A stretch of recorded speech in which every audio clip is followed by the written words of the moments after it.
Hello, everyone. Welcome to today's The Last of Us stream. We're going to be discussing episode 8, When We Are in Need, with Sean Pink and Horn Hero. How you guys doing? All right. So, what was that? Oh, thank you, Horn. Thank you for the sub. So, what do you think of episode 8? As an overall, Sean? I overall liked it. It was kind of something that I don't know. I want to say I had been hinting at, but I didn't really know. I was like batting around the further story behind the quote unquote bandits. We kind of got that, you know. Yes. I don't know how much you guys knew. If you're like biting your tongue to not reveal it to me, but I appreciate it. It was a little different and darker than I thought it was going to be, but regardless, still an angle that I appreciated. Awesome. An interesting story. I will say, even though I liked it, still in the lower end of episodes so far of the show for me. It's I don't know how to say this up sounding too negative because I did still like it. I thought it was good. But it was almost like filler. I think if you missed this, we'll see how the next episode goes, but I think if you missed this episode, you didn't really miss anything. If you missed this episode and someone said, what happened? Like, Joel got over his injury. Okay, next episode, you know. But that takes away from a lot of the effort they went into introducing new characters and you know, the state of the world and maybe Ellie's violent heart that's already been hinted at before has more context now with this episode and et cetera, et cetera. It was good. Like I said, don't want to be too negative, but yeah, it didn't move me in the way that some of the other episodes have. Awesome. Horn? Quite the opposite. I thought this was an amazing episode that goes similar to some of the scenes from the episode where they met Tommy. All the stuff that was good was just straight from the game, and I'm glad that they just had that. They took out the more action moments and they just made the characters a little bit more real. Fair. Yeah, this was probably one of my favorite storylines in the game, and I thought they executed everything right. And I was a little worried about that, but I felt like they did justice to this part of the arc of the game. So we'll go into more detail. So obviously the episode starts with actually a new character, David, his name, and he is so. Straight off the top, a massive difference between the game and the show. David is more religious, or just religious in the show versus the game. I don't think he was religious in the game, if I'm correct on that. It's like a minor, like whether he was religious or not, you know, it doesn't take away from his character exactly. But I feel like it may have enhanced some of his motivations a little bit, at least how he portrays it. But he's going over. Revelations 21, you know, in the Bible, one of the passages talking about the end of times and how God shall wipe away all tears from their eyes, which is pretty much he's saying he will wipe away all tears, you know, because he has a shepherd, he has a group that he has to take to keep alive, and he goes up to a little girl who is crying, and she said that her father was killed, and this is one of the bandits that attacked Joel and passed away or died, you know, because Joel killed him. Now, in Joel's defense, this guy was actually trying to kill him, you know, so Joel had every right to defend himself. But the fact that they brought this full circle is awesome, which was also in the game, but they didn't tell you who actually died. Like, it wasn't like related to like a character. You just assumed it was from this group. So they give a little bit more character to the person who died. Thoughts on the scene, John? On the scene, you mean the opening scene of him, yeah. I don't know, leading a prayer or whatever? Yes. Yeah. I will say that pretty quick into the scene, I was like, you know, I always, as I'm watching things, like, all right, what do we got here? Where are they going with this? And I'm watching it with Rita, and I say out loud pretty quick, and I'm like, okay, is this some kind of a cult? And, you know, like a little deeper into the episode, Rita was like, how did you know it was a cult so quick? and but I thought a little bit about how did I know that I don't know, just maybe it was a lucky guess, but I think they put things in there to clue us in that was going on. Yeah. And oftentimes a religion is cults are often built around religion. Yes. Right. Mm-hmm. And cults are often designed around end of the world prophecies, and so, it's right for that to be the case here. And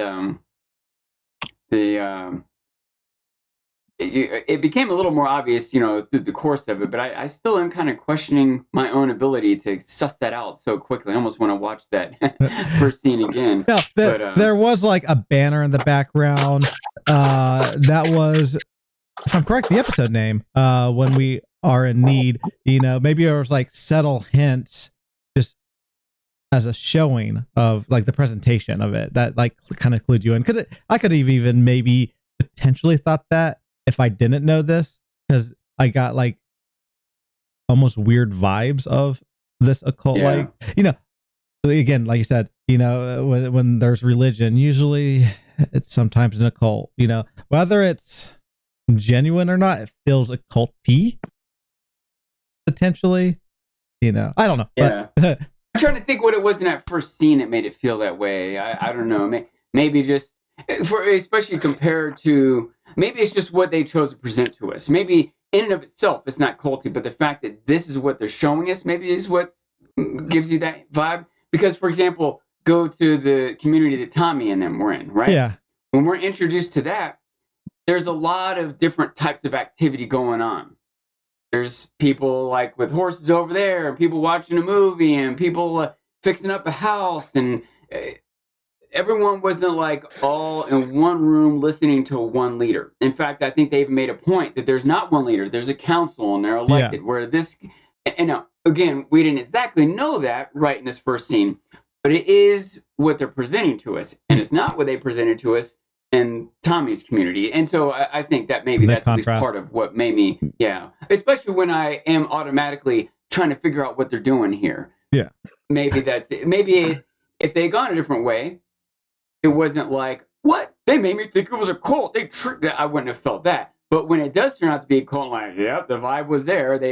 I think they did a good job of presenting that vibe in that first scene. I think also it was subconscious or subtle. The other, not the leader, who's David was like calm and all that when he was delivering his presentation, but like everyone around him was kind of like had like the scared or you could argue this is because someone just died, but like they almost like they were scared of David, like they had that vibe too, and that may have helped. I realize now what it was as much as anything. It was the scripture he was choosing to read, right? Yes. It was this, I don't know how to say it, but this sort of threatening scripture, right? This scripture that is dealing with, I don't know, violent stuff, right? He wasn't reading a scripture about, forgiveness or turning the other cheek. He was reading a scripture about how God is going to wipe the tears from your eyes. I'm like, ooh, what's he going to do to wipe the tears from our eyes? Like, shouldn't we just be allowed to cry over a death? I don't know. It's weird that you're kind of like promising us this relief of our emotions. One way you get that is death, like, anyway. You know how I feel about this? Yes. Cults have the high priest or whoever is supposed to be interpreting the word of whatever deity they're following, and their leader usually be the same person. Yeah. So having the person that everyone is looking to, which was David, everybody's looking to him as he's reading, and then also he's the one commanding the presence of the room, that's what made it feel like a cult. And also the just cherry picking Bible verses also just kind of is pretty culty. Yes. But like in a lot of things that they try to make look healthy is they'll have the leader amongst the people in the service. Whereas so they tried to separate the leadership and the cloth. Right. So, David's goal is, to protect or to make sure everyone is fed, is basically taken care of. So he goes out with a character named James, who is Troy Baker, who does the voice of Joel. He's like, very big in the voice acting community, and obviously he was very big or got recognition from doing Joel in the games. So obviously a nice little cameo that they had of him in this episode. But James is a character in the game who's always aside, on the side with David, and maybe questioning a little bit some of his actions once in a while. But they need to go get food, so they go out hunting, and we flash over to Ellie and what she's doing, and she's just trying to take care of Joel. She's trying to feed him and drink him, with the little bit that they have. She's, it doesn't look good for Joel. So she goes out, gets her rifle, and goes hunting, to get some food. She runs across a deer, shoots it, and the deer, stumbles away. But she then meets David and James, who are at the feet of the deer. Which all this happens in the game. Well, let me rephrase that. You actually start the episode or the game with Ellie hunting, but the same exact thing happens where you run across David and James. We forgot something. What's up? Justice for Bunny. Justice for Bunny. Mm-hmm. In the game, the actual scene starts out with looking at this cute little bunny, and then you watch as the arrow pierces the bunny and it falls over dead. That's how that segment starts in the game. Oh, you're right. And honestly, there was a really popular clip of some female streamers I was watching. She's like, "Oh, that's the cutest thing I've ever seen." Arrow goes through. Like she's crying over the bunny. And in this one, the bunny got to live. Yes. Which I feel like they've been hinting a lot of the times about this bunny thing. Like there was a bunny in a photo booth in the past. I feel like there's a bunny in another scene. I'm not sure the symbolism of this, maybe in a sense you kind of think of I think of bunnies as innocent, but they found a couple in a cabin on the way to Tommy's. They had several rabbits strung up that Ellie took one of. That's it. So yeah, I feel like there's some type of significance to the bunny. Not quite sure 100%, but it usually revolves around Ellie. Maybe it's her purity of some sort or innocence, but I'm not quite sure. I'm not sure if you have any thoughts on that. But yeah, not exactly. I see it generally could represent innocence or whatever, but I'm not exactly sure how they seem to be using it. It doesn't seem clear or consistent. Yeah. But David, asked, I want this deer. What could I have to keep this deer? Because he needs to feed his community. And Ellie's like, well, do you have medicine? And he's like, of course. So he sends James out to go get medication at their settlement. And they wind up talking. And I remember in the game, I was obviously immediately hesitant of David. Like I was like, what's his goal? What are they trying to tell with him? And I started actually like trusting him pretty early on from certain things he decided to do. Like when you run across him in this show, it's a little different, but like when you run across him, he doesn't immediately kill you. Why doesn't he immediately kill you? He has a gun on him in the game, and he only uses that gun to protect Ellie, because this is one of those action things, Sean. There's like a whole pack of infected that come and you have to like defend yourself. They just kept to the point of, let's build up David and Ellie in the show. This occurred to me. This is another episode with no zombies, huh? Yep, correct. Yeah. Correct. They're close to 50-50 zombies or no zombies, yeah. Yeah. Like in the show, there's, you get like a bloater and you get clickers and like they just throw everything at you, because it's a game and they're just trying to make it difficult, like to get through the game. But it's irrelevant in the scene. Like the more important thing is understanding who David is and who Ellie, what does Ellie think of David? Can you trust David? And I feel like they got that across in the show, when James comes back with the medicine, James could have killed Ellie, but David's like, do not kill her. He talks about, when Ellie is alone with him, that he's who he is. He's trying to get who she is, like what's her name. But he's like, I'm a pastor, and or a preacher. I'm sorry, a preacher. I guess it's not a pastor. close, but I think that anyways. She made the joke of preacher and teacher rhyming. Yes. He says he's from Pittsburgh, which in the game you go to Pittsburgh. So I thought that was like, I don't know if it was like a nod to the game. And they traveled all the way to where they are now, and they picked up people over time. Others, have died, but he basically goes over his little journey of why he's here.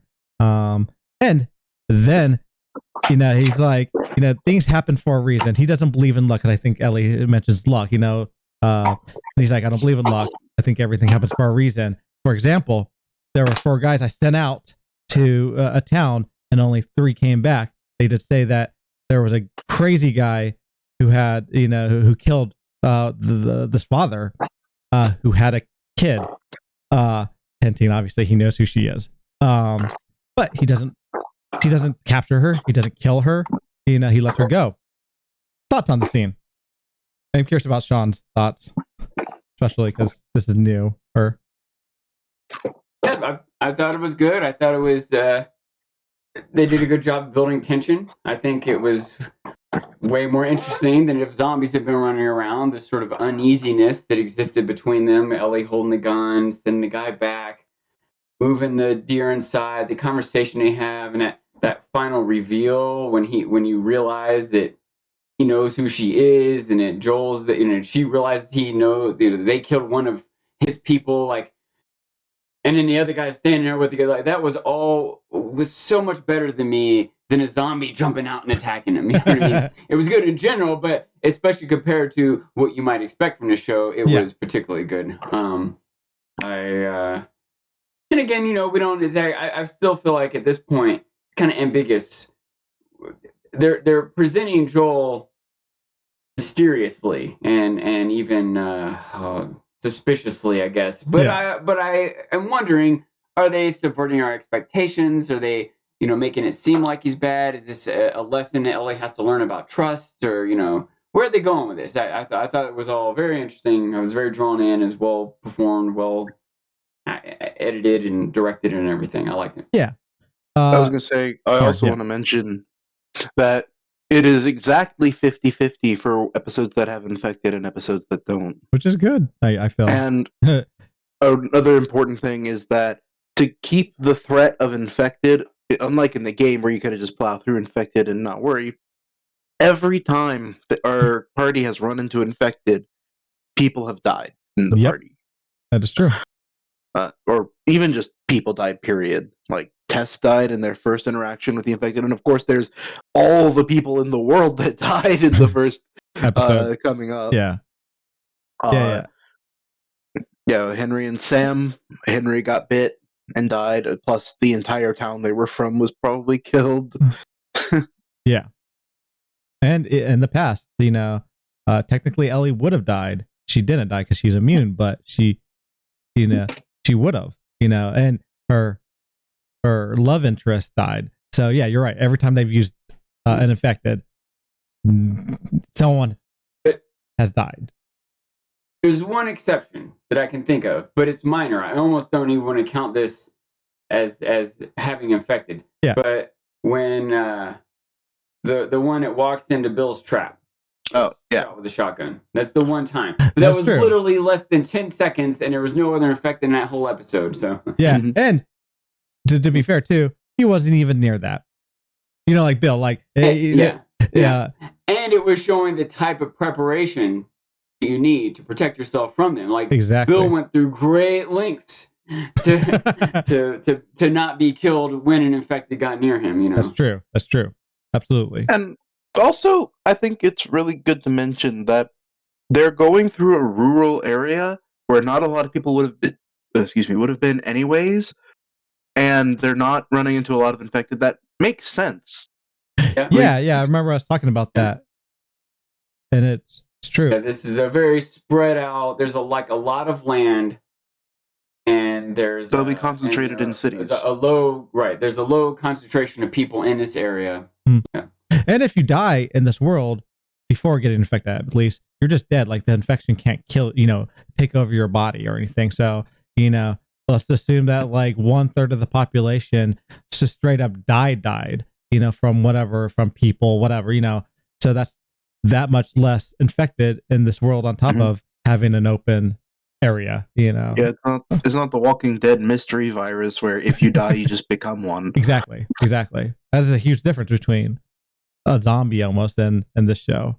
It's another thing they haven't talked about at all, and if we analyze it too much, we might find flaws in it. Yeah. But it's worth noting that fungus doesn't survive well in cold environments, so it might be different. Even if they're in a more, I don't know, quote unquote, rural area of Mississippi, there might still be more infected there than in North Dakota or whatever. That's fair. I think we're in Utah. So I remember in the game, this is like a question that always I wondered, like why did David allow Ellie to get the antibiotics and go? Like why didn't he capture her? Like what was the actual purpose of that? And it always came back to David is not as bad as we think he is. Now he's bad, don't get me wrong, but like at least that was like a question always in my mind when I played the game.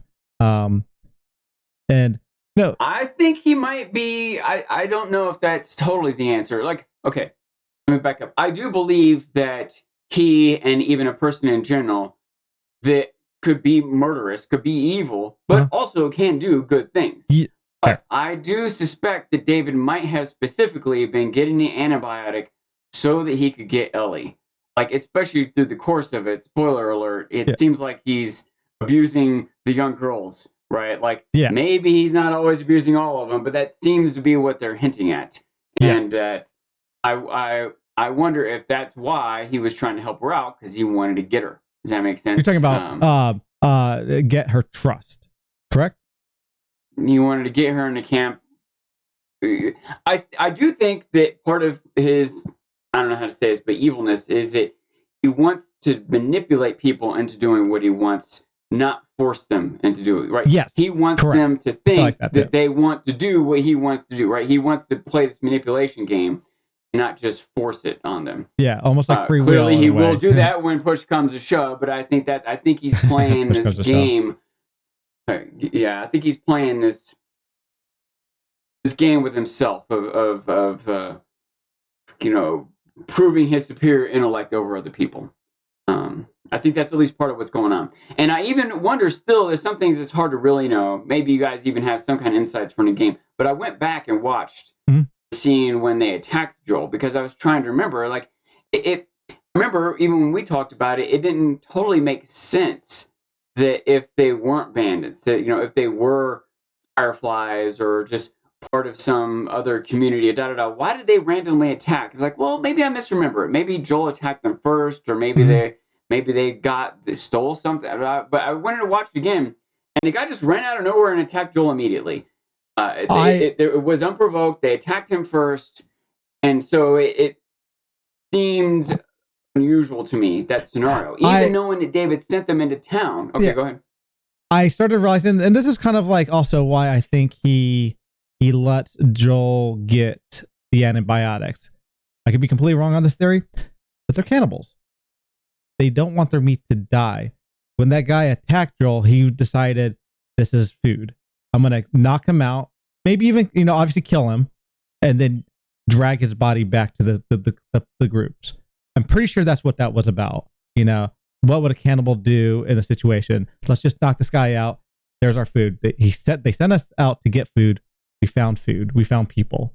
That's my guess. That's the only thing that makes sense to me, and it does make sense, I guess. If, in the case of anything goes, cannibal wise. And so the same goes with Joel. Like if he dies, for one, they're not going to find this body, and that's food. That's food for the community. So, you're just not building the trust of Ellie, but you're also getting food for this community. So I felt like he was nailing two birds with one stone, David, when he made this decision. Maybe several birds with one stone. I'm going to say, and I'm not sure about this, but my thought is that they aren't cannibals per se. It's something they resorted to because they had to. I don't think it's something they want to do or they make a habit of, but it's something they ended up doing. But once you end up doing it once or twice, maybe it becomes a little easier. And like you're saying, like now maybe when they do see people, they're hunting them as much as they're hunting deer. Mm-hmm. My thought, though, so that still all could be true, but my thought was that maybe these guys knew that David would want another young girl to abuse. Maybe that's part of why they were trying to kill Joel and take this girl back, because it would win them favor with David. Right. Maybe they abused the young girls too. It's kind of dark. I don't even want to think about it too much, but that's what things I started to wonder. Well, I mean, that is something that comes in later in the episode, is that's probably what he was doing. Well, at least David, but he's referring to like James and all of them. I feel like they were other guys, borderline. When they saw Joel and Ellie out there, do they realize that James is doing it? Oh, wait, Dave, do they realize that David is doing it? Does David let them do it too, or force them to do it too? Like when they saw, was it as much about killing Joel for food or otherwise, or about capturing Ellie for food or otherwise? Yeah. Can I offer another thought I had was they might just not want another big armed man in the area. Like, what if their camp gets discovered? What if this guy eats the food that they were going to eat but kills a deer? They could just see him as competition. Anyway, I feel like there's a lot of different potential motivations for them to kill Joel and kill and or capture Ellie.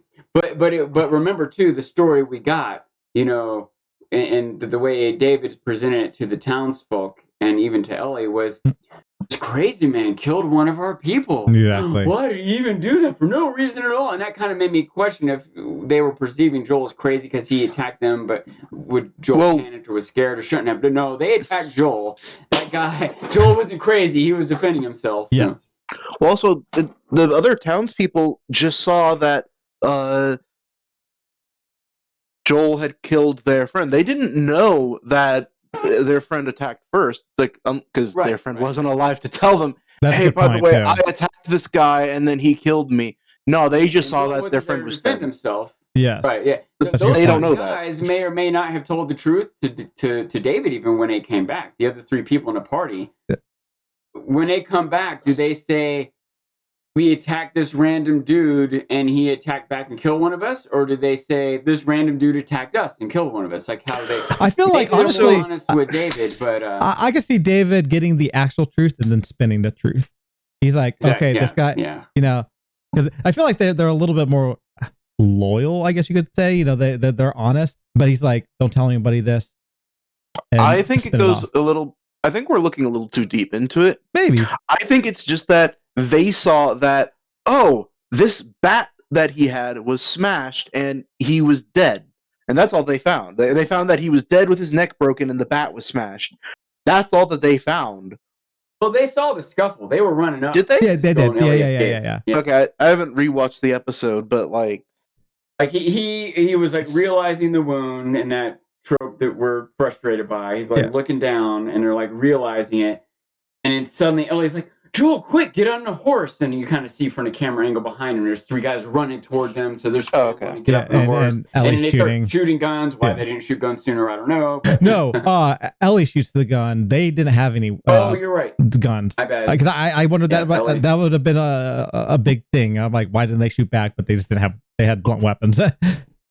I remember my thought was, why didn't she start shooting the guns before they got on a horse? That would have like slowed them down. So they had time to get an horse. That's fair. But in a panic, I remember thinking, whatever. She's not perfectly thinking straight, understandable. But yeah.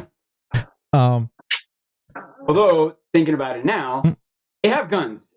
They all had rifles, right? They seems like they could have had guns actually in that moment there. Instead of running up with a pointy baseball bat, why didn't they shoot at him from a distance? Yeah, I think they didn't. But you're right. Why didn't they?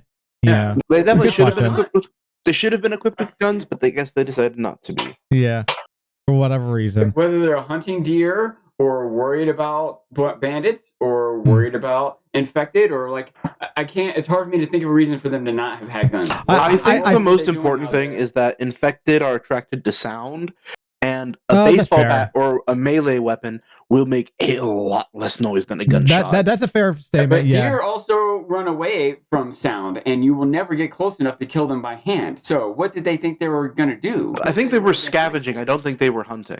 That is true. They were. He did say, "Yeah, I sent people to the town to go scavenge." So to find medicines or whatever in this town. Yeah. Still probably should have had a gun, but I can see while at least you're out why. there scavenging, bring a gun so you can shoot a rabbit if you see it. Exactly. And also, even in episode 1, Joel showed that having a melee weapon against the infected is maybe a little stronger than a gun, because you just smack them hard enough with, and then they go down. Yeah. He had a wrench, and he just instantly killed the old lady. The fear of infected is what's driving people out here. Yeah. The search for food is. Yeah. And they should have had rifles to hunt for deer. Definitely should have. Maybe that's a flaw. Maybe they knew that this is going to be a flaw, but it would make less sense if they didn't hit them and kill them, with a gun. There's like, we'll just let this one slide. I can see at least that. And also at the time, I wasn't as frustrated as him thinking back on it now. Yeah. But it's not enough to make me not like the show. It's a little like, I don't know about this. Maybe in fact, when I think about it a little bit more, maybe they did have rifles, but it takes a second to pull a rifle off your shoulder, load a bullet in, aim it. It's hard. That takes a moment to do. That's fair. And when they're suddenly being shot at by a pistol, maybe someone's in the middle of pulling a gun out like that. They didn't all have guns. It doesn't make sense why the one guy charged him with the exactly. That's why I was like, I feel like they need, like, story's sake, they need Joel to be wounded. How do we do this as best as possible? I guess we'll just have this guy charged, kind of like, but to be fair too, in the game, in this scene, now you're getting attacked by 30 people, but they all have guns, but I feel like they factored that in. There's like, no, this is going to be annoying, but we just have to take this out because it's unrealistic. If they had a gun, Joel would just be dead, I mean, it was 17, but yeah. You know what I just thought of? Maybe that guy was trying to keep it secret from the other guys. I did think about Joel. That. Maybe he knows about the cannibalism and the other 3 don't. Or you just see something along that line. So I thought about that. He was separated from the other 3 for some reason. And maybe didn't want to fire the gun to draw attention. I can start to justify it in my mind a little bit when I think of it like that. Yeah, that's fair. That's fair. David did say he only let a certain amount of people know about this in the first place, so that would make sense. Where were we? So, this is another interesting thing that I thought they brought to attention. They on the opening scene, with David, they tell you immediately that they're cannibals without saying it. The girl who lost her father was like, when are we going to bury him? And David's response was like, too hard. We'll do it in the spring. Exactly. Yeah. Basically, he knows we're going to use this body to eat. So it's like a subtle way of saying that they're cannibals. I thought that's just good writing, I guess, in that part, presentation, I guess. But anyways, I thought that was really, really cool that they did that. It got a little more clear a few scenes later when they come into the kitchen with some cut up meat. Someone's like, "What's that?" And he's like, "It's deer meat." And then after that, they cut to the scene of the deer being brought. They're like, "Wait a minute." Yes. I don't know if that is deer meat. Also, just in his delivery of saying it, he hesitated. There was like a solid 2 to 3 second pause, and then he's like, "Venison."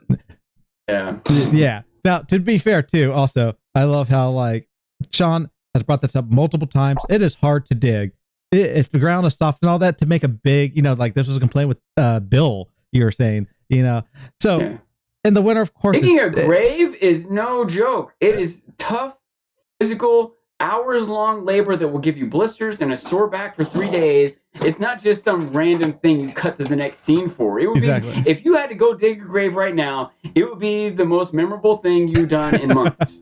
Yes. So it was believable, David saying that the ground's too hard. Because if you think about it, like right off the top, you're like, that makes sense. The more you think about it, you're like, that was like a cover-up. But yeah. It was a good cover-up because it's believable. But exactly. It was, this is, I almost feel weird saying this. But it's been a trope of sort in a lot of different TV or, it's just end of the world type scenarios or whatever. I personally, in and of itself, don't think cannibalism is immoral. If you're starving to death and someone in a group dies and everyone's going to die if you don't eat something, and you eat them to stay alive, I think that's reasonable. Yeah. Killing someone to eat them, that is bad, right? That makes sense. Yeah. But I want to sympathize with David and that community for just not trying to not starve to death. And if someone in the community dies for some natural reason, and a bunch of other people were gonna die of starvation, it seems wasteful. It seems almost like a sin not to eat that meat. But I actually liked how they presented that. Like I felt like they presented that a little bit better in the show. Now the game does an incredible job. But I felt like it was a little bit. It made more sense for David and his community to do this because even being a vegetarian, I was like, this makes sense. Like, yeah, like I don't eat meat, but if I was starving, all right, I'll kill a deer or a rabbit or whatever. And I think that most people, as a default, almost everyone, like 99.999% of people would not want to eat another person. Yeah. But I also think 99.999% of people wouldn't want to starve to death either. Yeah. Especially if they have kids. You have to make this choice. And you have a community. Yeah. Like if you have even 20 people, like what do you do if you have no food? Yeah. It's I think killing one person in order to eat them, even if you're starving to death, is not good. Yeah. But if someone has already died and eaten them so that you don't starve or your kids don't starve or the community you're responsible for don't starve, on and on, I think, okay, I guess you got to do what you got to do. Exactly. I get that. So. Exactly. So Ellie goes back, and injects the penicillin into Joel's wound. I like how she was like scrambling around telling Joel, where do I put this thing? I don't know what to do with this. I honestly don't know if she even did the right thing. I'm not a doctor. This is like a weird circumstance where, he was like injured pretty badly. But obviously this winds up working, injecting into the spot that's really bad. I know I've had issues like when I was younger, I had like pneumonia or like a high fever of like 104, and they injected me with medication in my thighs, and I like 20 minutes later I was like fine. So like how realistic this is, it may be realistic. I actually don't know, but I do know that penicillin can be very strong. I mean, it's almost like magic. The world has changed since the invention of penicillin. Exactly. But no, it's almost like magic. It's not pure magic. It does still take some time, and it depends on a few things. And I can accept the things. Like I pointed this out a bunch of times. If that stab had punctured his liver or his stomach or his intestinal lining, things like that, it would take more than penicillin. It would take more than stitches on the surface to stop bleeding from your skin. Penicillin would stave off infection. But if your intestines are punctured, bile and poison from your intestines keeps pouring out into your bloodstream, and you'll just keep being sick, even if you get some penicillin. There's got to be something to close out the intestines.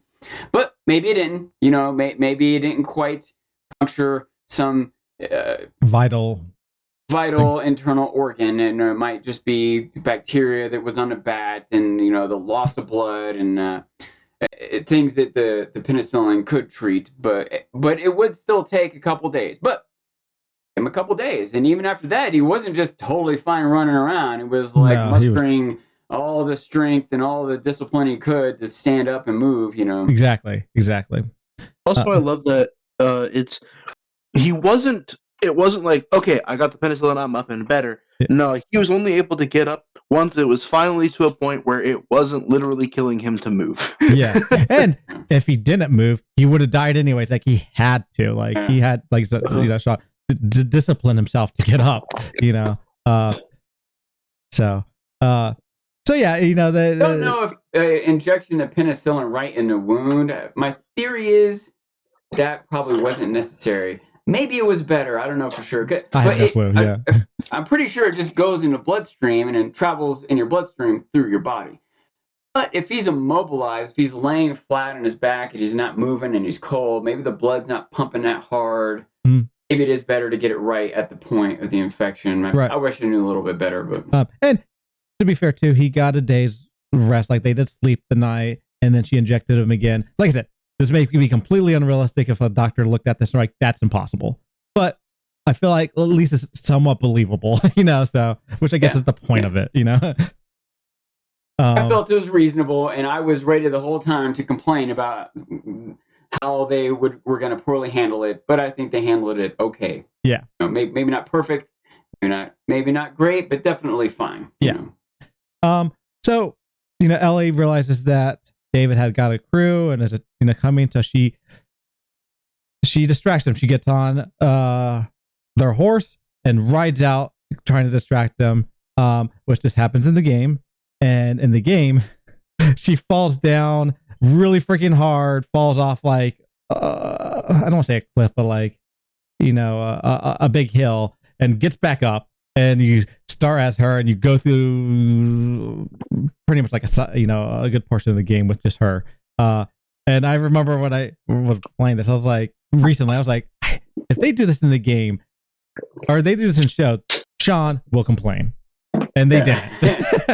She gets knocked off the horse like that. It's like getting in a car wreck. I mean, that's even as it was, they treated it a little lightly. She was basically knocked unconscious, but then fine after that. You are likely to have had broken ribs, dislocated shoulder, concussion, banging head, blurred vision for days after something like that. Now, also to be fair, she did hit snow. I don't know how much snow could absorb. I still think she would be bruised, but maybe that at least softened the blow of the fall. I guess. Similarly, they didn't do it great, but it was fine. I appreciated the decision to just jump up and start running, Yeah. But I also like the way David worded his next couple sentences. He's like, "You all want vengeance, reap it." Yes. Or deliver it. Because the thing that people don't remember is that delivering vengeance, not just is that like kind of a cool way of saying it, but also like people say that if you try to pursue vengeance, then it'll consume you and will eventually destroy you. And well, guess what? They didn't. They got wrecked by it. Yes, that is true. That's funny, actually. I was going to say earlier that the idea of David trying to take care of these people and resorting to cannibalism, even though I'm arguing that like maybe that's reasonable rather than starving to death, but they taint it by making him such a villain otherwise. Yeah. And similarly, I feel Joel was a little tainted too. They made him pretty like we find out that David is a bad guy, and maybe this whole group of people are questionable, but we don't know for sure if these three specific guys are cannibals or murderers or abusers. They know Joel killed their friend. They want revenge on Joel. And Joel viciously tortures and murders them. Oh, absolutely. He offers no apology. He offers no escape. He offers no explanation. He just viciously attacks them. And, maybe you could argue self-defense, but at one point he's got two of them tied up. Yep. There's no self-defense at that point. You got them. They're captured. They're not a threat to you. I think a truly selfless, religious, moral person would get them food and treat their wounds, but he just killed them. I don't know. It was kind of a dark moment for Joel. Yes. No, I'm glad you bring this up, because in the game, this was the point where I started realizing that Joel, maybe even Ellie, aren't the good guys. I'm not saying they're bad, but like and you're presented with, like you said, David, who's supposed to be this bad guy, and I was torn in the game. I was like, wait, what side am I supposed to be rooting for in this point? I thought it was so interesting. And I think most of the audience, you were a little taken aback when David slapped that girl. Yes. You're like, ooh, this guy, he's not a good guy after all. That was kind of mean. Slapped the girl, and now we think he's kind of mean. So what did Joel do? Like, stab that guy in the knee, beat him in the face over and over again. Yep. Told one guy, but lied to one guy, said, hey, show me in a map and I'll let you go. I was like, never mind, I'm just killing you anyway. Like, yep. Joel was vicious, violent, vindictive.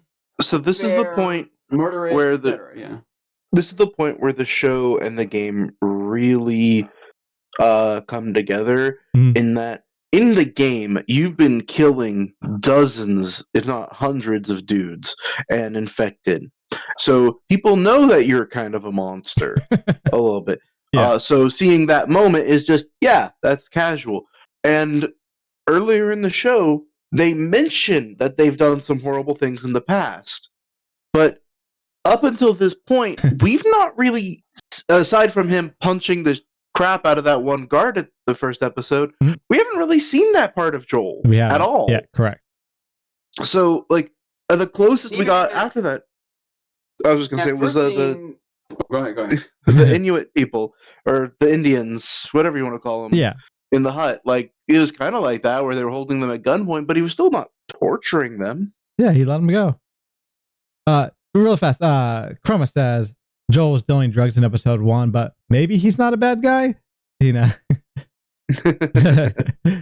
Dealing drugs in and of itself isn't necessarily bad. You know, it's probably a debatable point, but I mean, state after state is making marijuana legal, right? Like, the medical community is pretty much in agreement that it's not some evil thing that ruins your life. It's just something that 100 years ago it was a way to be prejudiced. It was a way to, like, target minorities because they smoked weed. So they, you know, religious fear, all these propaganda issues made. Fun fact: it was only 45 years ago.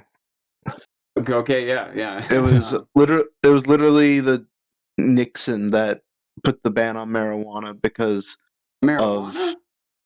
LSD. Most of the drugs.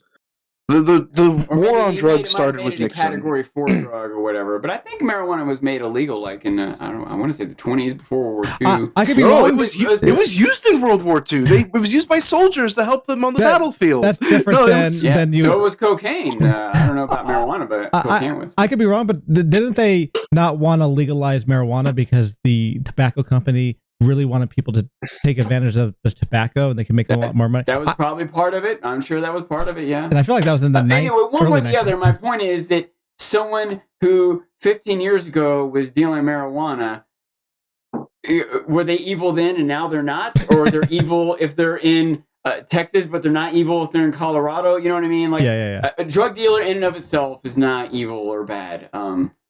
Maybe Joel was doing other things that were evil. Maybe he was doing worse drugs, or, you know, but for example, like even in that first scene when he punched that guard to death, one, we saw like this trauma of his daughter having died kind of flashing through his head, and he's in sort of this that is sort of a self-defense moment. Like, maybe he could have incapacitated that guy and tied him up, but we understand the violent reaction because of the trauma over his daughter being called up. But in this scenario here, I guess, I don't know, maybe same thing. We're supposed to justify every moment violence that Joel commits because trauma of his daughter is bubbling back up. I don't know. I think that's a loose justification for I agree. That was not a heat of the moment thing. It took some time to tie those guys up. Oh, absolutely. To lay that body out to lure the one guy. This is premeditated. You know? I feel like he knew he has this in himself, and he knows the only way to save potentially Ellie is to go revert back to his old ways, like this thing that Tommy has been talking about. You know, that's what I feel like. That he wasn't a good guy over everything, kind of like what Kathleen was mad at Henry for doing. Prioritizing Sam over everything. And Joel, but it's maybe a little more. Now, I don't think this is actually what's going on in Joel's mind, but it might be a little more understandable to prioritize Ellie over everything because Ellie might be able to save the world, right? If her blood is a vaccination. But that's not what Joel's thinking right here. He's not thinking, I got to save the world and Ellie's blood's going to do it. He's thinking, Ellie reminds me of my daughter, so I will murder anyone that gets between us. Fair. Yes. And what Joel did there might have been more understandable or even justifiable if the scenes came in a different order. If he had already seen those bodies strung up in the barn. Correct. Then he encounters these guys. Then we might feel like it's more self-defense or vengeance for murder these guys have committed, or fear of the cannibalism, all this other stuff. But at this moment, he doesn't really know who these guys are or what they're doing or why they're there. They do know that he killed their friend. Now, we happen to know it was in self-defense, but he doesn't know that they on and on and on. He's definitely being judge, jury, and vicious executioner here.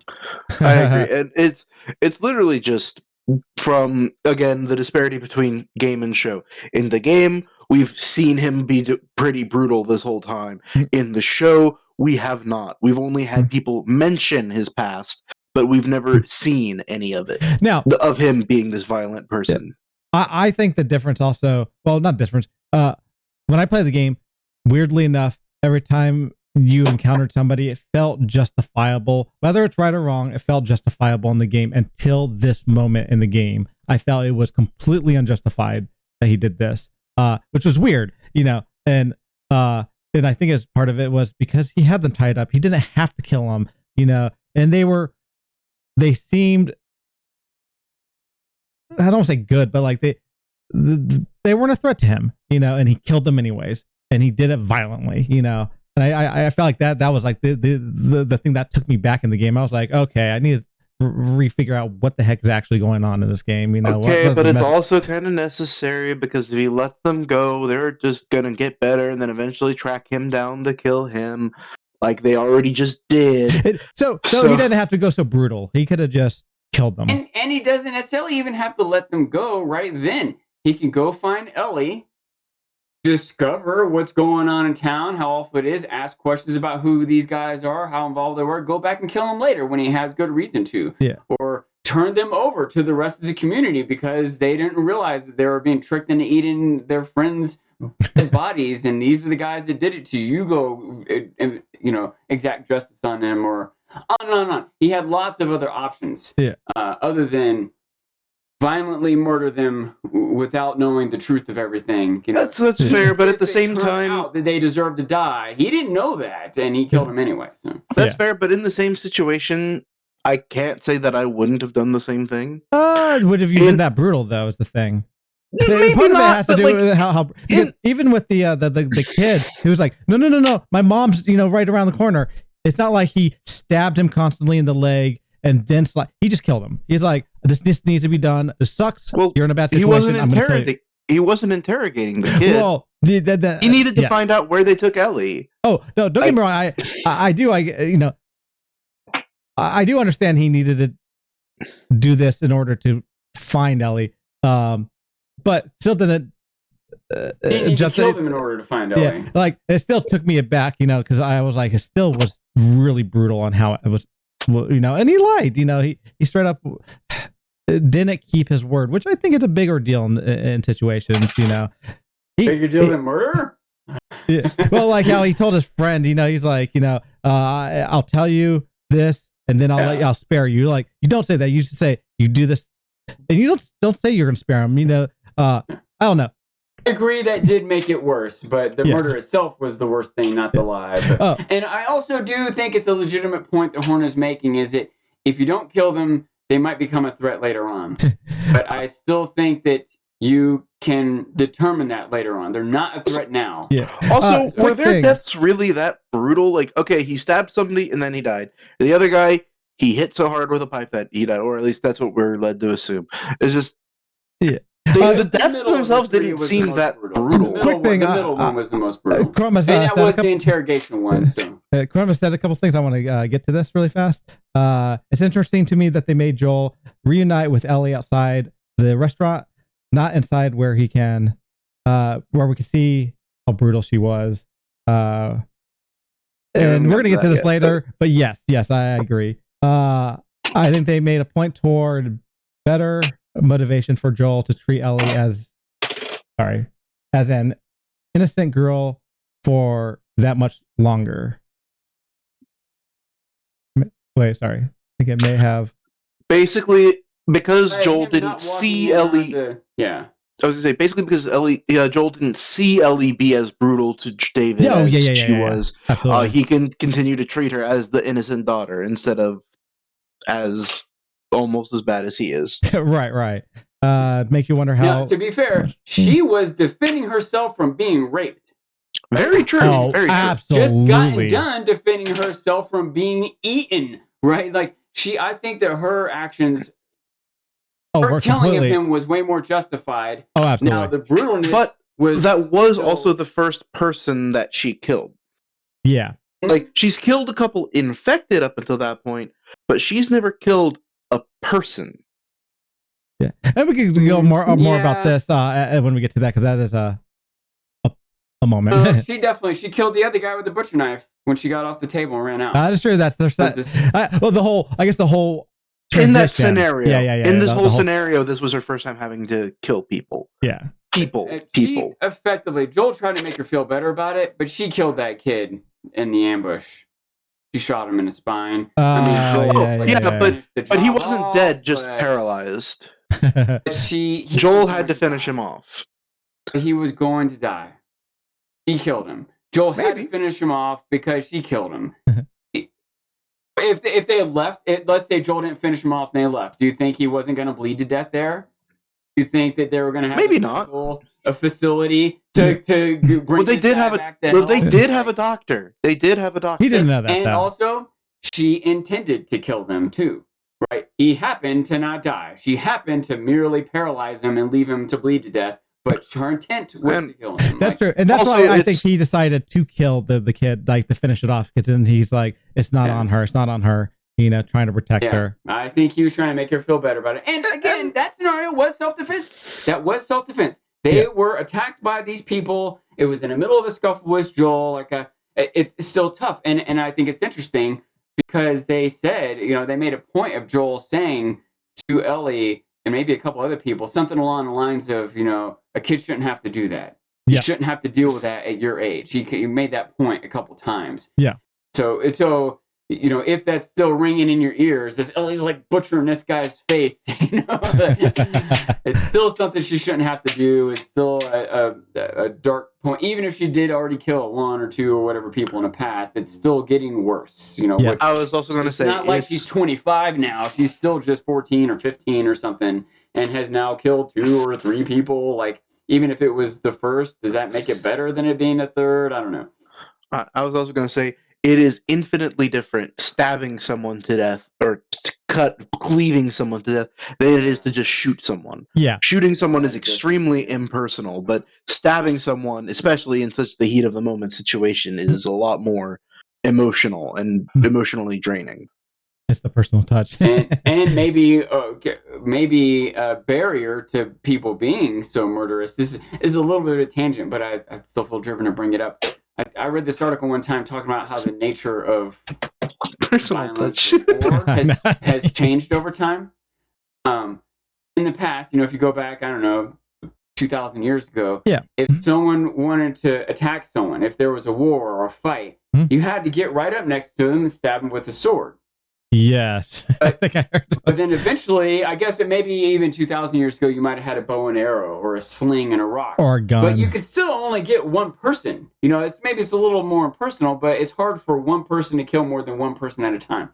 Eventually, when you have machine guns, and hand grenades, and B-52 bombers, or even before that, just a catapult, when you could just sling a boulder into a crowd of people, just the nature of war and violence has gotten to where one person can now kill 1 million people. Right. It's a very different world that we live in because of that. Yeah, that's fair. And very impersonal.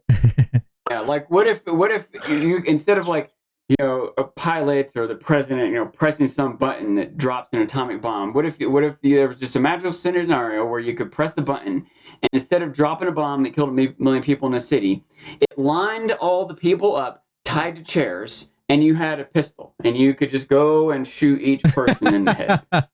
You think the pilot would do that? You think the president would do that still? Of course not. I don't think they would. I don't think anyone would. Yeah, it wouldn't leave as much of a message. Yeah. And it's just, the bombs were more of a message. They couldn't handle that violence. Well, I thought that's what you were getting at. Yeah, like you at some point would just stop, or you would lose your humanity if you somehow continue to do that. But the bombs were also more of a message than they were meant to kill people. Like, if the towns had been emptied, the bombs would have gotten the message across because of their just destructive force. But they were not. And I was going to say, it was a message, but it was also a racist, murderous intention. Because if they just wanted to send a message, they could have warned them ahead of time. Said, hey, we're going to drop this bomb at 3 o'clock on September 3rd. Evacuate your people. They didn't do that. I thought they chose highly did. populated No, cities. They targeted escape routes. Yeah. I'm pretty sure they didn't. I could be wrong on that, but I feel like I remember in history they that absolutely did not. They just dropped, and that's why people were so devastated by this. Like just around the world, they're like, "This is not what we should be doing." Humanity and everything. Anyway, that this is quite the tangent. I Yes. would happy actually talk for an hour about Hiroshima, but I don't think that's what the point of our discussion is. Chroma says that humanity is basically the main theme of The Last of Us, which I think is true. What will you go to keep your humanity? Yeah. Okay. So back to the show. We talked about this, but we see people making some soup, which with the humans or human meat, and David going up to a girl and slapping her. Now, mind you, David was saying that we're going to take a bunch of men out and we're going to get. I think we're going to get justice. He didn't say kill. He said justice, whatever that means, And the girl's like, kill them both. And he goes up and slaps her, and just says, you have to have respect for your father, which was just chilling, because you're like, yeah, he took it too far, but is this 100% bad? People did get disciplined in like the 60s, or like parents disciplining their kids. Like I said, this is a touchy subject in the first place, I feel, but like, how far is being too harsh or well, also that wasn't people? Even his daughter. That was just the girl whose father died. That is true. Yeah. But she just straight up say, like, just kill them mercilessly, like, does that make her good? Maybe she is being violent and vindictive. His response to that is being violent and vindictive. Exactly. What kind of lesson is that? Yeah. And when he says you got to respect your father, I took that on the surface to mean Lord, like God or whatever. Yeah. But maybe he meant her actual father. But I think really what he meant was himself. Yeah, yeah. But also says the same thing. Yeah, that he maybe groomed little girls. But also, this is another thing I wanted to point out. He might have been the last one to get a plate. But did you notice how his plate was more full than everyone else's? I couldn't help but possibly notice that. I was like, man, his plate is full. But that is funny that you bring that up. But like, it just shows that, sure, he might be fed last, but he's fed the most. And like, he's the head of the town. So he got, I guess it's like his way of showing power that he still gets more than everyone. It's not everyone is equal. That's interesting. There's a small way to show the power dynamic that way as well. Yeah, yeah. Hypocrisy. So we get the next scene is Joel. Ellie is injured and she's put into like a cage. What was this all this stuff? Okay, that's Joel. I guess we went over like the brutality of Joel, because that's theoretically the next scene. But Ellie's in the cage, and this is one of my favorite scenes in the game and in the show. And this is broken up into two parts, two scenes. But David wants to trust Ellie, but David is scared of Ellie also. And if she had the option to stab him, she would, and he knows that. So he's trying to basically groom her. As Chromo would put it. But the dialogue in this, I just love a lot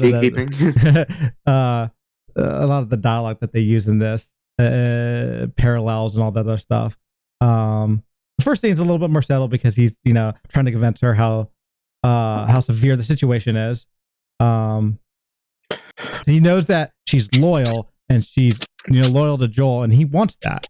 He wants this loyalty that she has toward Joel to be used, to be for him. So what do you think of the scene overall?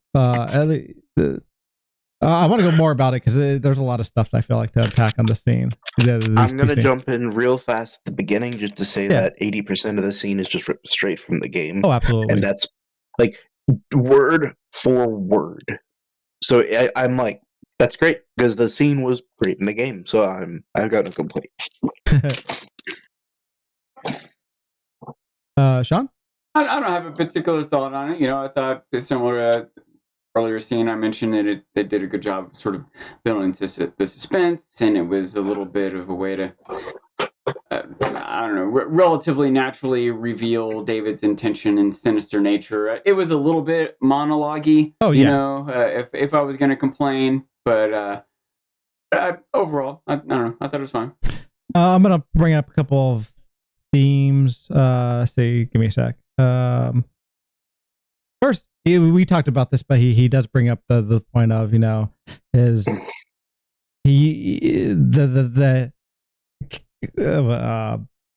cannibalism was like a last resort, and whether that's right or wrong, he did it to keep his people alive, and we kind of went over that. The second point is he wants people to respect him, to trust him, to love him. Very similar to like how just religion is, I thought at first he was really believing in what he, like the religion, but in actuality, he's using that as a cover, because he wants to be the person that everyone loves, What are your thoughts on that theme in general? Someone using religion in order to better themselves.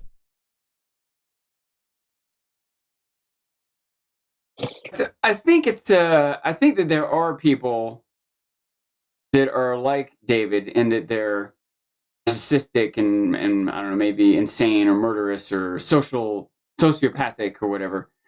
But also genuinely believe in God. They like really think that they're serving their people or have some higher purpose or whatever. I don't think that they're always just using religion to manipulate their flock, if you will. Yeah. But it did seem to be the case with this guy. He seemed to be particularly sinister and genius, even maybe to his ability to read people and keep them close and keep these secrets and put community. I hesitate to say thriving, but together and surviving in a terrible situation.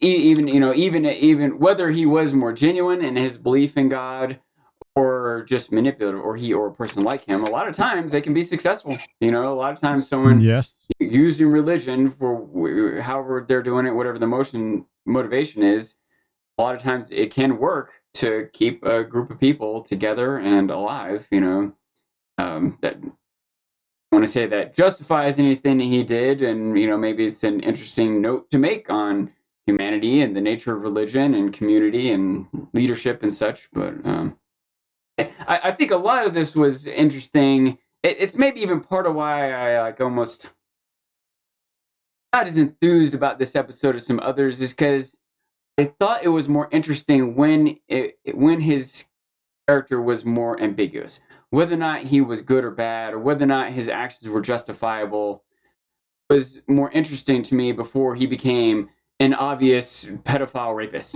That makes sense. Like, okay, he's just a bad guy. And although like the contemplation about morality and leadership and survival, that's all out the window. He's just an obvious evil bad guy. So like, all right, fine, he's an obvious evil bad guy. Let's move on to the next episode now.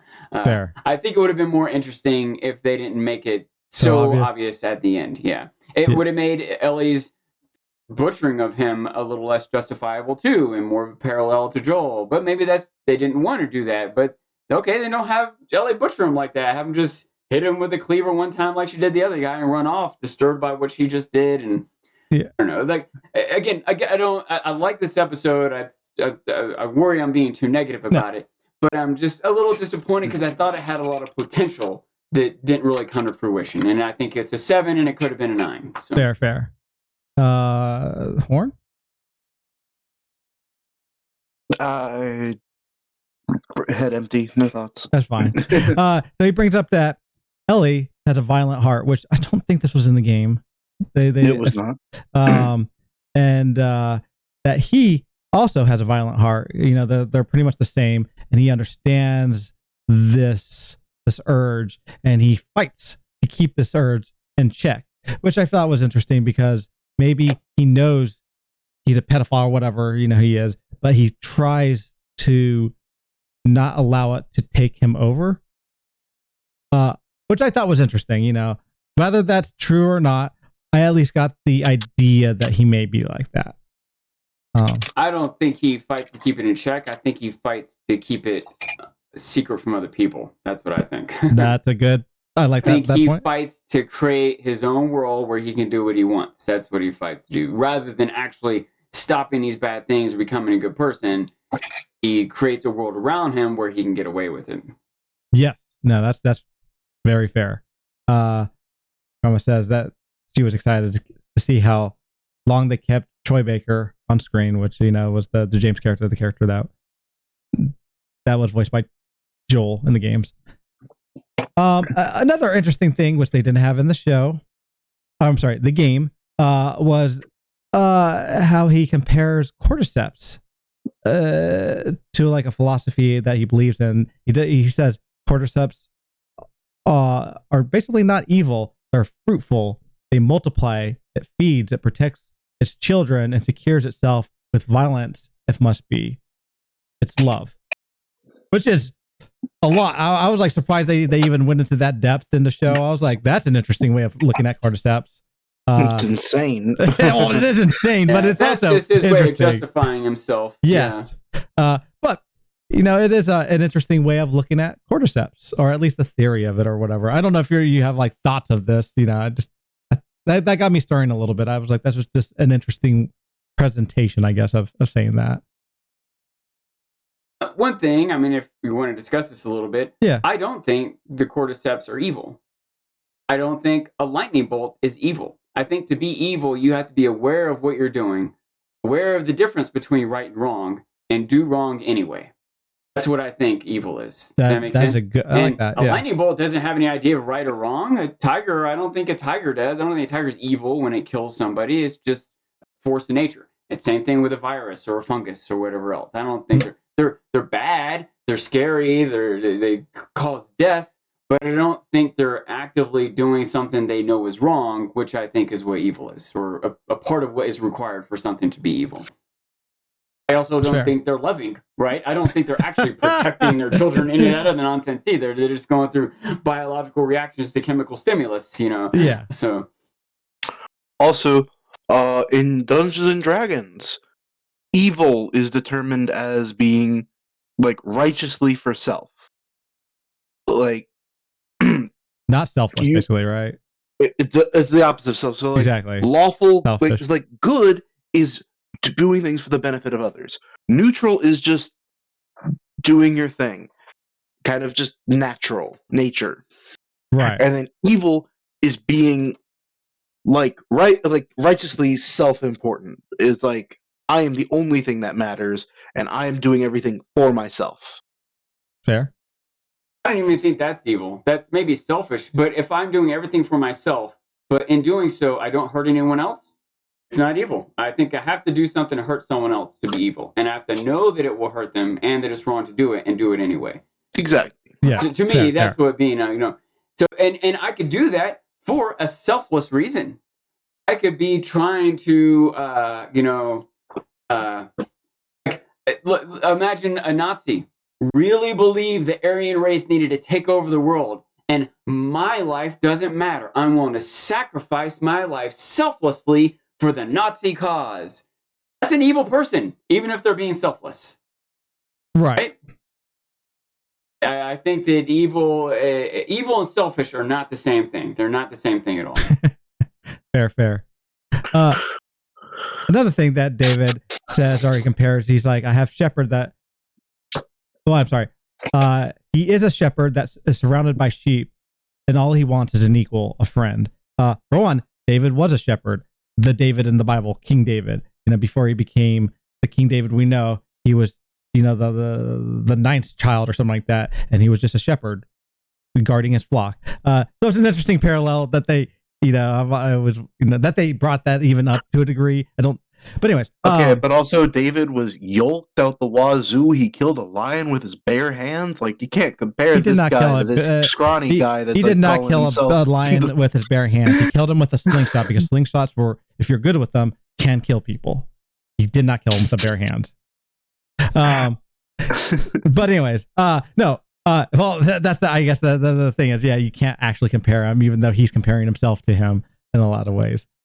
I guess, yeah.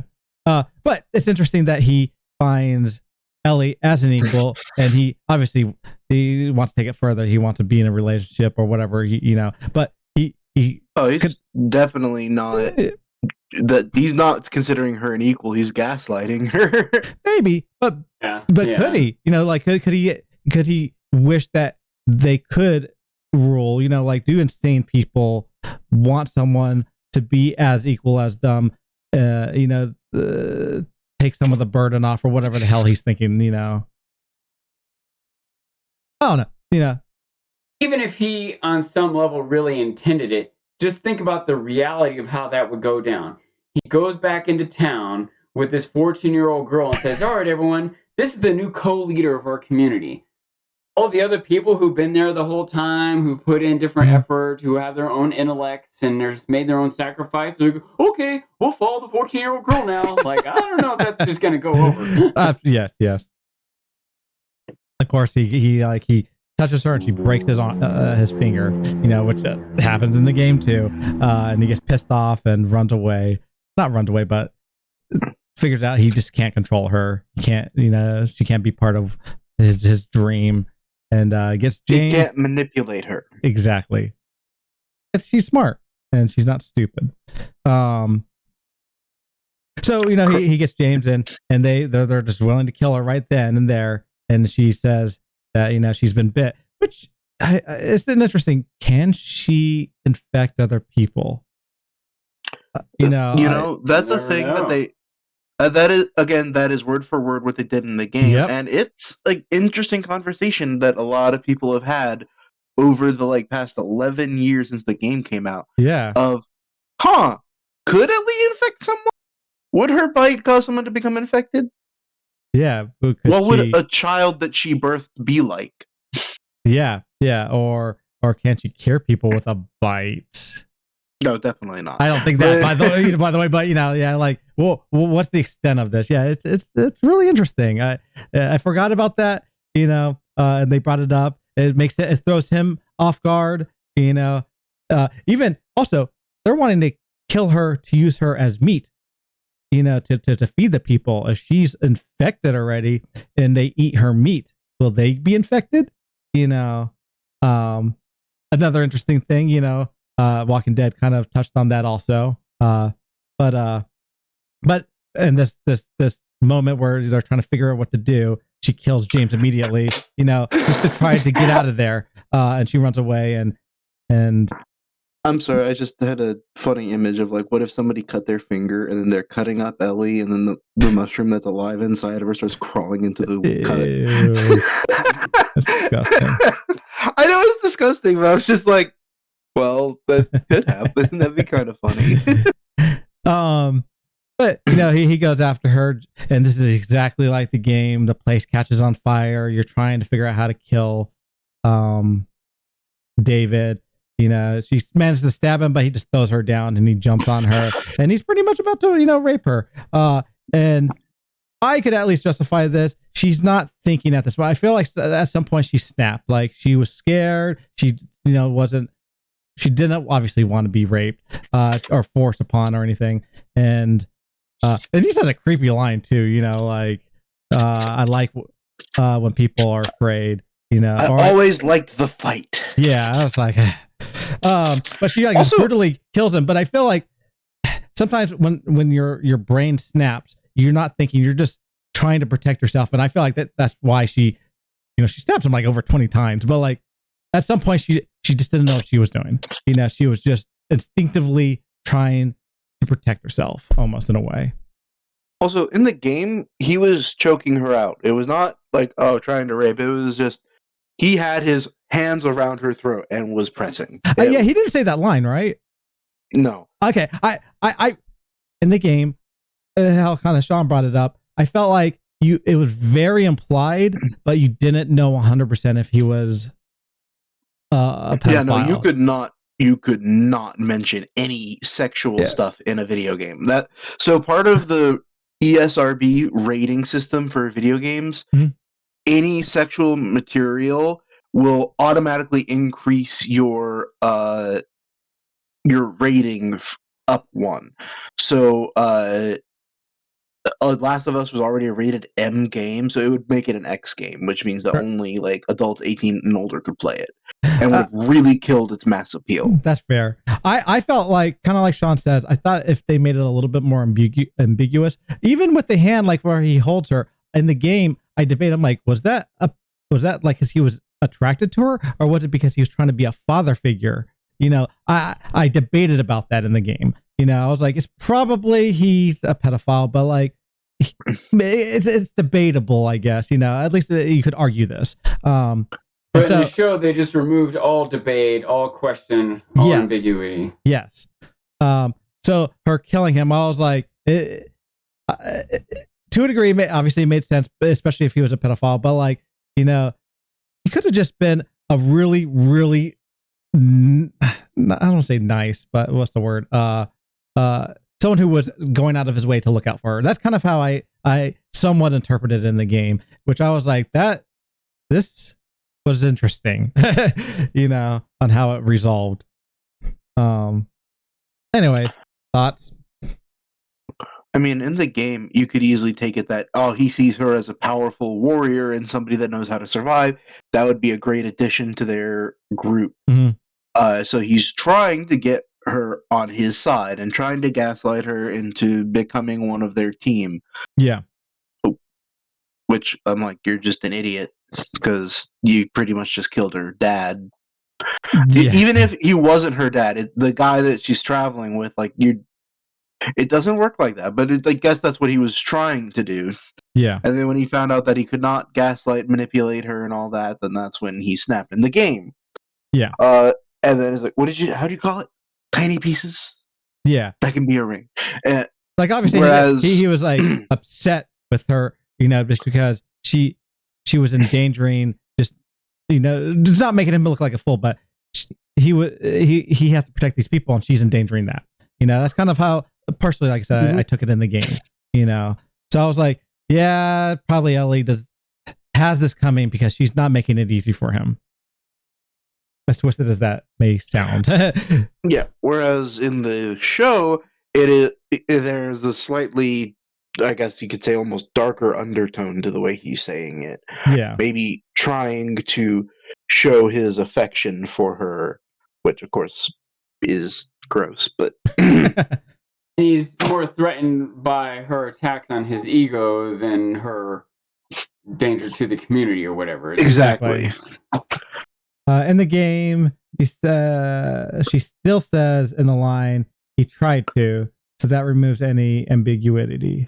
Well, I mean, she could have been saying he tried to kill me.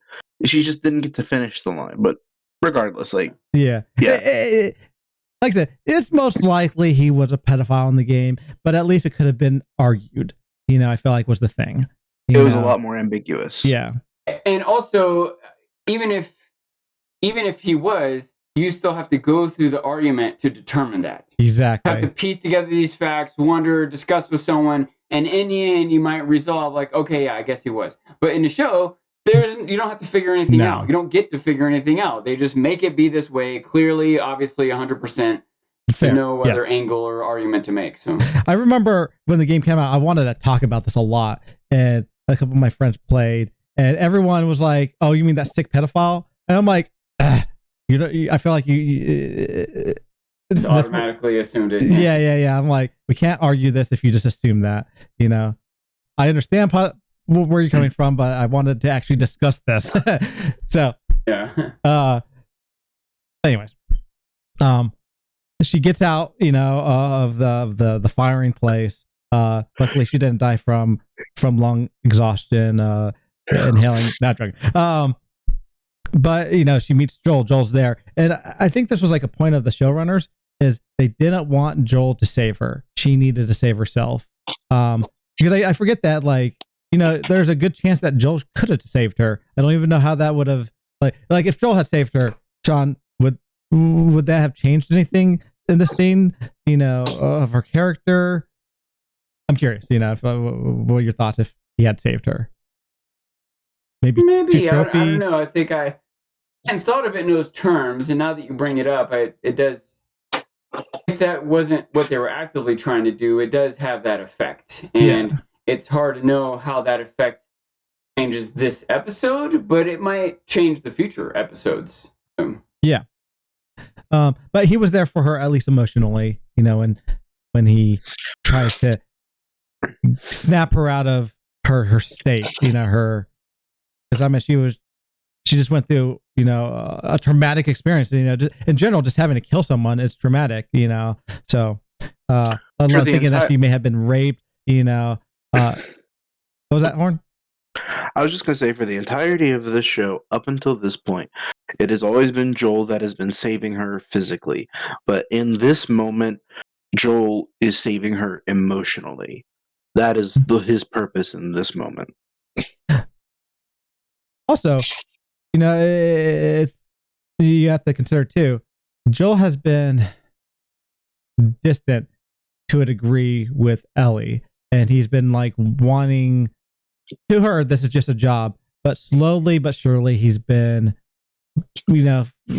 realizing that she's more than just that. She is like a daughter to her, or our daughter. Like the daughter he that he had, that he lost. Thank you. That's the word. So, and I think someone compared this, when you see his point of view, or not, a shot of him, and he's hugging Ellie. Right in front is his watch, and his watch is Sarah. That represents Sarah. So she now the new Sarah in a lot of ways. Is he coming back to himself? Interesting. Take on that. I thought. In general, thoughts on the last bit? I was sad when they cut to black. I was just like, I want more, and then oh, that's the end of the episode. I'm like, damn it. That is fair. I thought the same. Sean? I don't think I have another particular thought. Before we got to this moment, we had already kind of talked about the moment. Yes. I don't think I have anything new to add. Maybe I'll add that, like Horn felt like he wanted more at this final moment.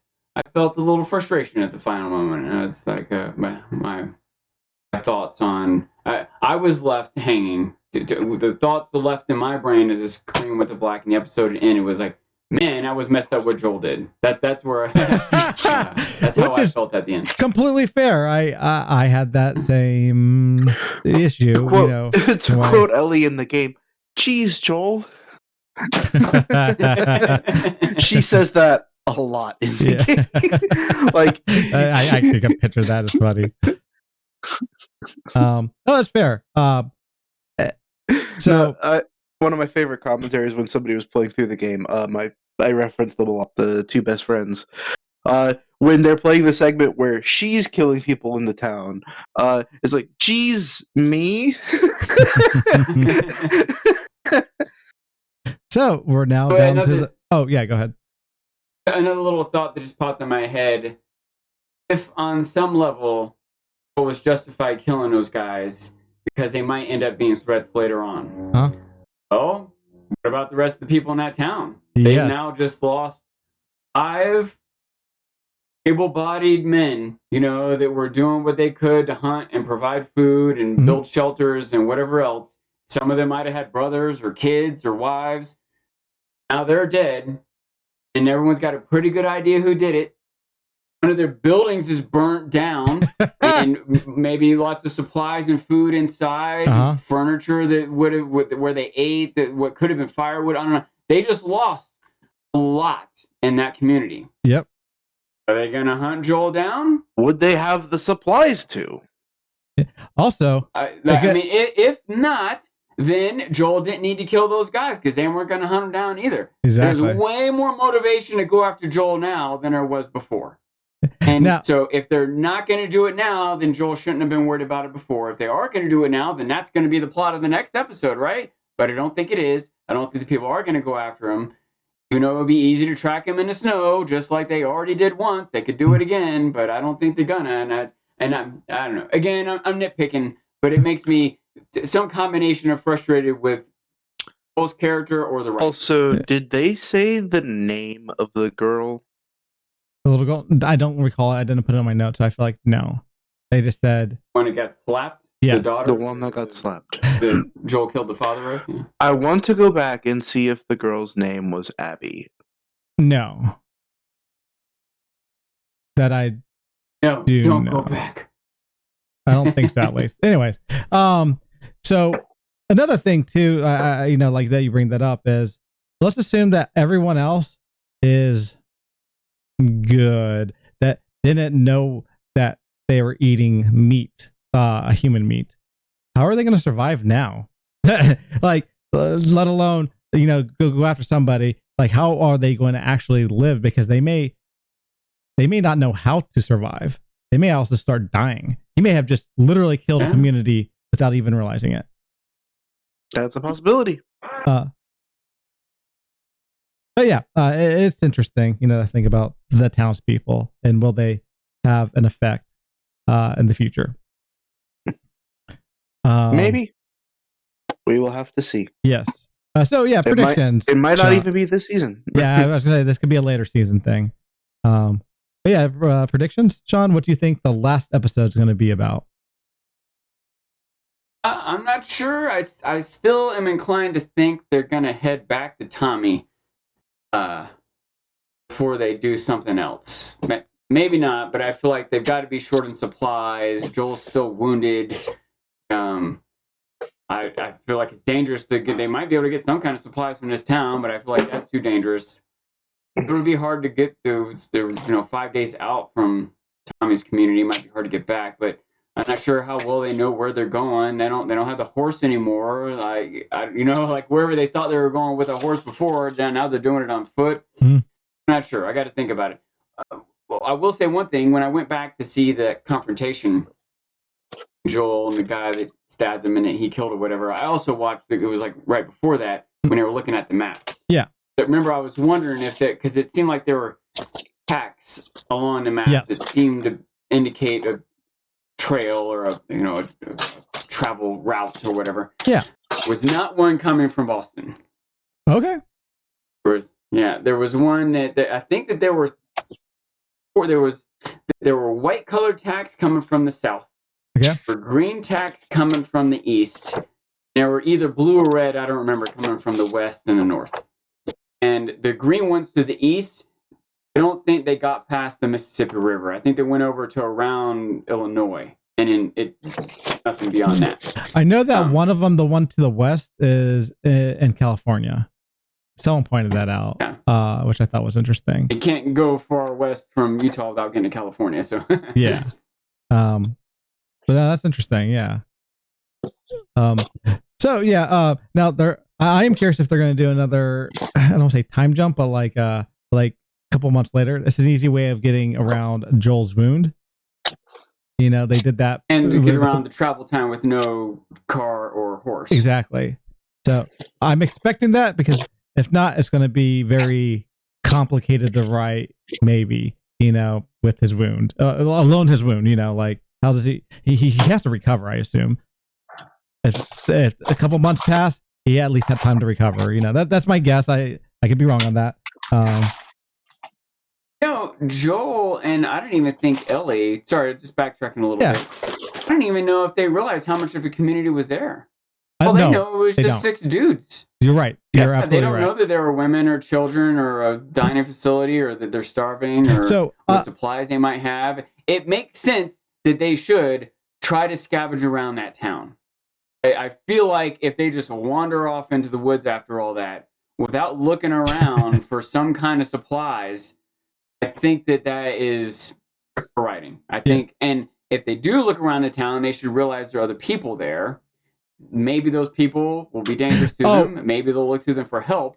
I started thinking about this because I was thinking if they went back to Tommy's camp and said, hey, man, it was crazy. We got to the town, it was abandoned. Someone attacked me. I got stabbed. Ellie sewed me up, but then these crazy dudes tried to kill us, and she killed one, and I killed 3 of them. But man, we got to go back and help. There's starving people there. Oh, wait. Joel doesn't even know there's starving people there. Actually, you do have to consider, though, he did see 3 bodies decapitated and hanging like a cannibal. Still doesn't mean he knows that there's the... I would be afraid to stay. People there. I would be, if I had a wound, I would book it out of there, personally. You would book it out of there, like in the immediate vicinity. But once you got X distance away, do you look through the scope of your rifle to see what's going on? Do you look for footprints around? Do you, how far and fast do you run when you have no horse and no food and no water, no supplies and no whatever else, without this one spot that you know has buildings and food and warmth of some sort, people that had guns with ammunition for the guns that you could get. There's a lot of resources they're just completely abandoning. I didn't notice the guys that Joel had tied up. Did he get their guns? Get their bullets? I don't know. Did he get even just their jackets or their boots? You know what I mean? Like, they're in dire situation in the middle of the wilderness with no transportation. People in that place are starving. Joel and Ellie are starving. Like, I can't believe I can't believe it because they've done it consistently through the show. They've not taken opportunity to get supplies when they had it. This is just one more. That's fair. I guess we'll see. Anyway, I'm torn. I think if I was writing, what would make sense to me that the next episode would need to deal with that town in some way, whether it was them scoping it out for resources or talking about it to Tommy when they got back to Tommy's camp. I think there needs to be some sort of follow up with that town, but I don't think there will be.